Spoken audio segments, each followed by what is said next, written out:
Hello, girls. Good morning. Happy Thursday.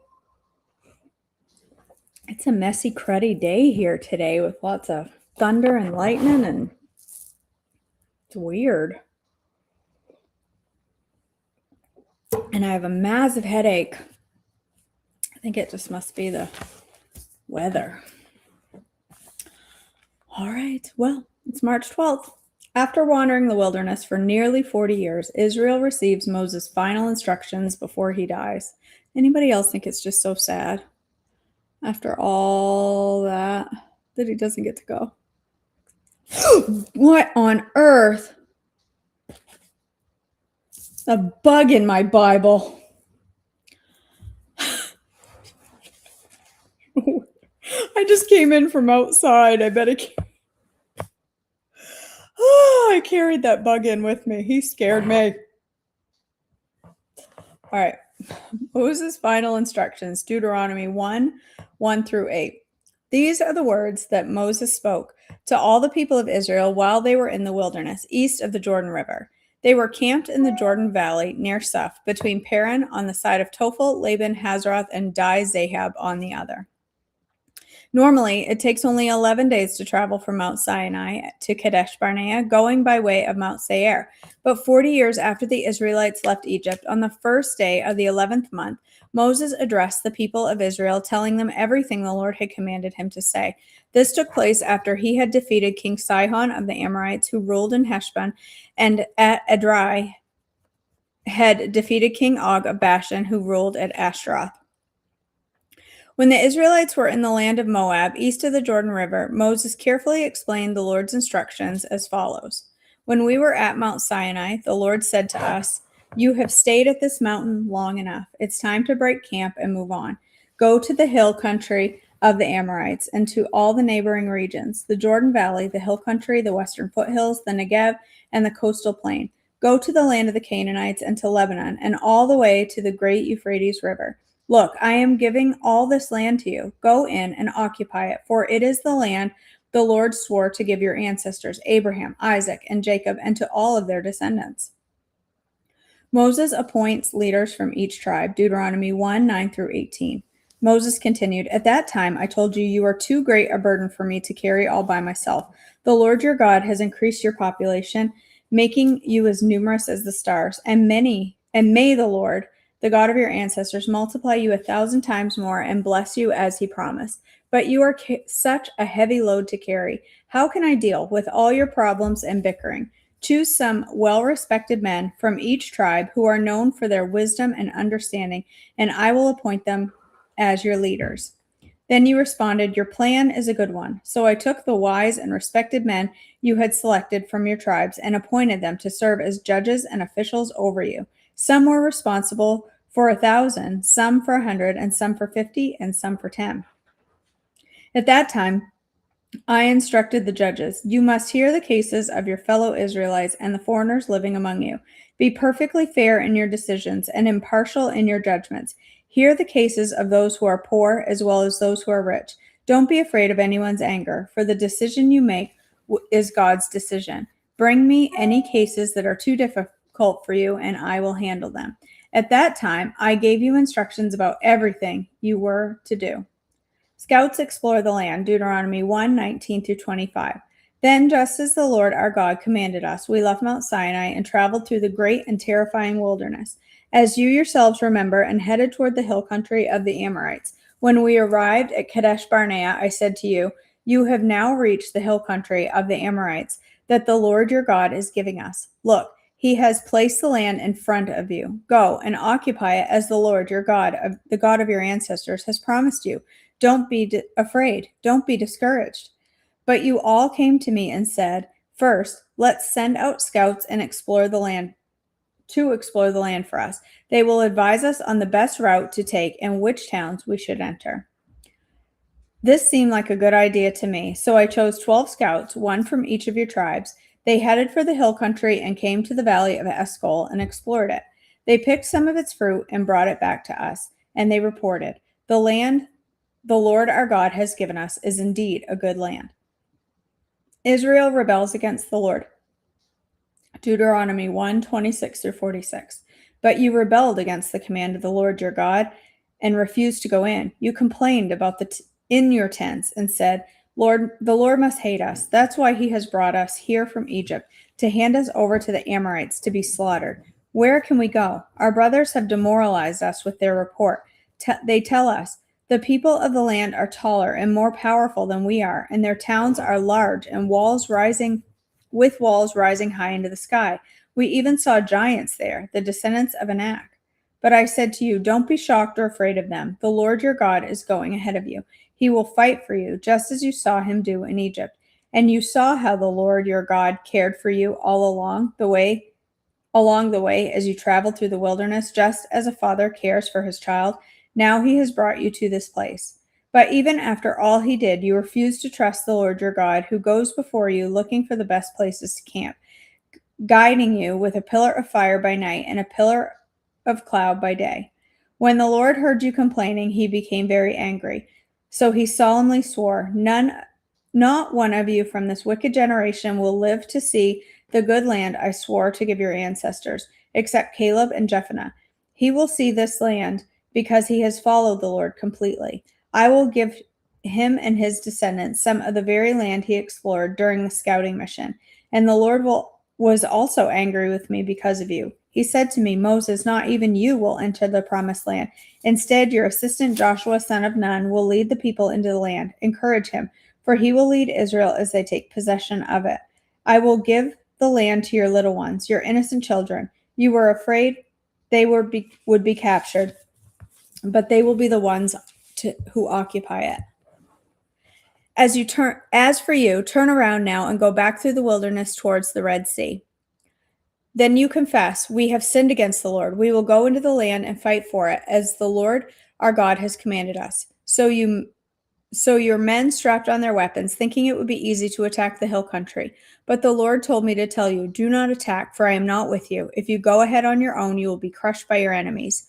This is what I told you, but you would not listen. Instead, you again rebelled against the Lord's command and arrogantly went into the hill country to fight. But the Amorites who lived there came out against you like a swarm of bees. They chased and battered you all the way from Seir to Hormah. Then you returned and wept before the Lord, but he refused to listen. So you stayed there at Kadesh for a long time. Remembering Israel's wanderings, Deuteronomy 2:1-25. Then we turned around and headed back across the wilderness towards the Red Sea, just as the Lord had instructed me, and he wandered around in the region of Mount Seir for a long time. Then at last the Lord said to me, you have been wandering around in this hill country long enough. Turn to the north. Give these orders to the people. You will pass through the country belonging to your relatives, the Edomites, the descendants of Esau who live in Seir. The Edomites will feel threatened, so be careful. Do not bother them, for I have given them all the hill country around Mount Seir as their property, and I will not give you even 1 square foot of their land. If you need food to eat or water to drink, pay them for it. For the Lord your God has blessed you in everything you have done. He has watched your every step through this great wilderness during these 40 years. The Lord your God has been with you, and you have lacked nothing. So we bypassed the territory of our relatives, the descendants of Esau who live in Seir. We avoided the road through the Arabah Valley that comes up from Elath and Ezion Geber. Then, as we turned north along the desert route through Moab, the Lord warned us, do not bother the Moabites, the descendants of Lot, or start a war with them. I have given them Ar as their property, and I will not give you any of their land.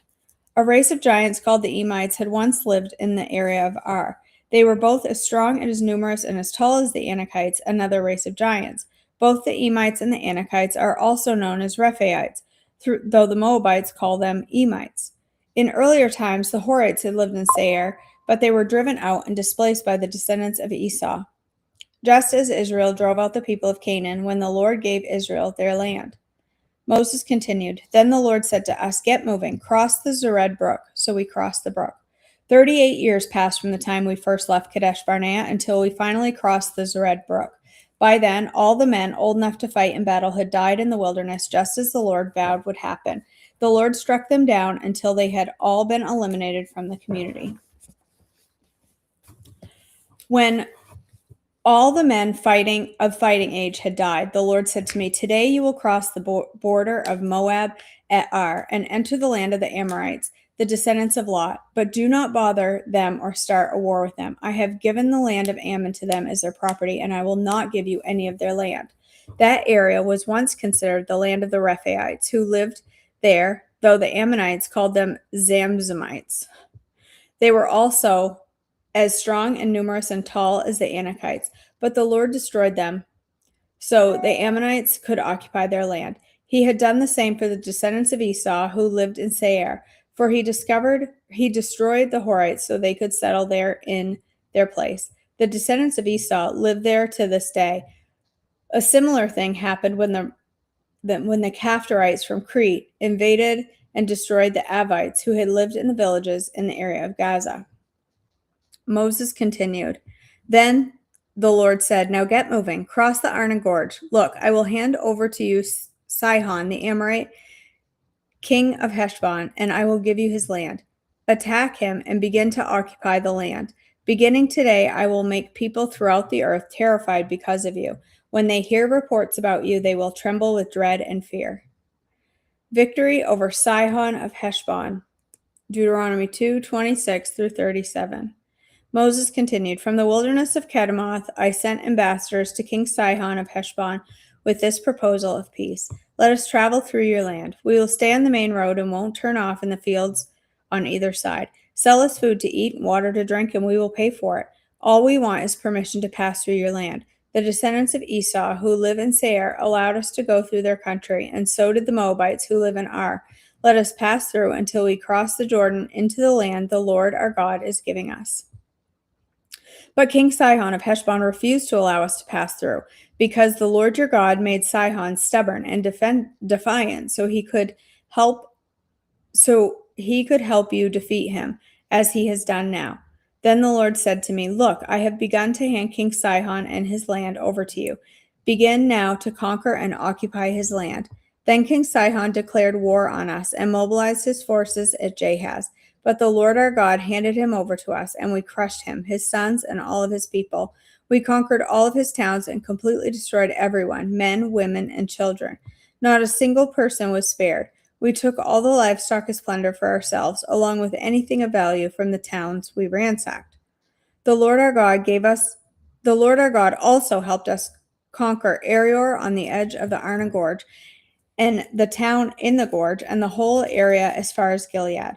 No town had walls too strong for us. However, we avoided the land of the Ammonites all along the Jabbok River and the towns in the hill country, all the places the Lord our God had commanded us to leave alone. Victory over Og of Bashan. Deuteronomy 3:1 through 11. Next we turned and headed for the land of Bashan, where King Og and his entire army attacked us at Edrei. But the Lord told me, "Do not be afraid of him, for I have given you victory over Og and his entire army, and I will give you all his land. Treat him just as you treated King Sihon of the Amorites who ruled in Heshbon." So the Lord our God handed King Og and all of his people over to us, and we killed them all. Not a single person survived. We conquered all 60 towns, the entire Argob region in his kingdom of Bashan. Not a single town escaped our conquest. These towns were all fortified with high walls and barred gates. We also took many unwalled villages at the same time. We completely destroyed the kingdom of Bashan, just as we had destroyed King Sihon of Heshbon. We destroyed all the people in every town we conquered, men, women, and children alike. But we kept all the livestock for ourselves and took plunder from all the towns. So we took the land of the two Amorite kings east of the Jordan River, all the way from the Arnon Gorge to Mount Hermon. Mount Hermon is called Sirion by the Sidonians, and the Amorites call it Sinir. We had now conquered all the cities of the plateau and all Gilead and Bashan as far as the towns of Selica and Edrei, which were part of Og's kingdom in Bashan. King Og of Bashan was the last survivor of the giant Rephaites. His bed was made of iron, and it was more than 30 feet long and 6 feet wide. It can still be seen in the Ammonite city of Rabbah. Land division east of the Jordan, Deuteronomy 3:12 through 20. When we took possession of this land, I gave the tribes of Reuben and Gad the territory beyond the Arior beyond Arior along the Arnon Gorge, plus half the hill country of Gilead with its towns. Then I gave the rest of Gilead and Bashan, Og's former kingdom, to the half tribe of Manasseh. This entire Argob region of Bashan used to be known as the land of the Rephaites. Jair, a leader from the tribe of Manasseh, conquered the whole Argob region of Bashan, all the way to the border of the Gershurites and Maccathites. Jair renamed this region after himself, calling it the towns of Jair, as it is still known today. I gave Gilead to the clan of Machir, but I also gave part of Gilead to the tribes of Reuben and Gad. The area I gave them extended from the middle of the Arnon Gorge in the south to the Jabbok River on the Ammonite frontier. They also received the Jordan Valley all the way from the Sea of Galilee down to the Dead Sea, with the Jordan River serving as the western boundary. To the east were the slopes of Pisgah. At that time, I gave this command to the tribes that would live east of the Jordan. Although the Lord your God has given you this land as your property, all your fighting men must cross the Jordan ahead of your Israelite relatives, armed and ready to assist them. Your wives, children, and numerous livestock, however, may still be behind in the towns I have given you. When the Lord has given security to the rest of the Israelites, as he has to you, and when they occupy the land the Lord your God is giving them across the Jordan River, then you may all enter here to the land I have given you. I just had the worst time reading that. My eyes, I'm struggling. I'm so drowsy right now.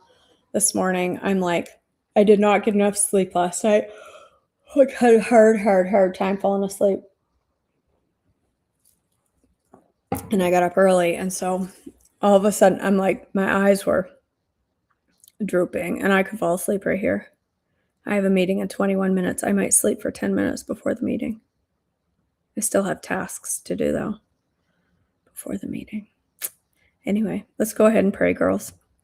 God, our Father, thank you for this day and our time together here, and we love you and worship you and are so grateful for our ability to come together before you through technology and be able to join in the word together. God, I pray for each woman here. I pray for Alicia's family that they will be feeling better soon, and continue to pray for Chris and just ask for your strength and your healing for each of them. And I know there are many more concerns that are heavy on the hearts of the women here today, and I just ask for your grace and mercy and provision for each and every one. Lord, help us today as we go through this day to be wise in everything that we say and do, and in what we choose to eat and not to eat. Help us to make choices that honor you. In your precious name, amen. All right, girls. I'm going to go take a 5 to 10 minute nap before my meeting. I'm literally like, I'm not going to get through my next meeting. I'll be asleep. And it's an important one. I love you, girls. I hope you have a fabulous rest of your day, and I'll see you all back tomorrow for devotions. Bye, guys.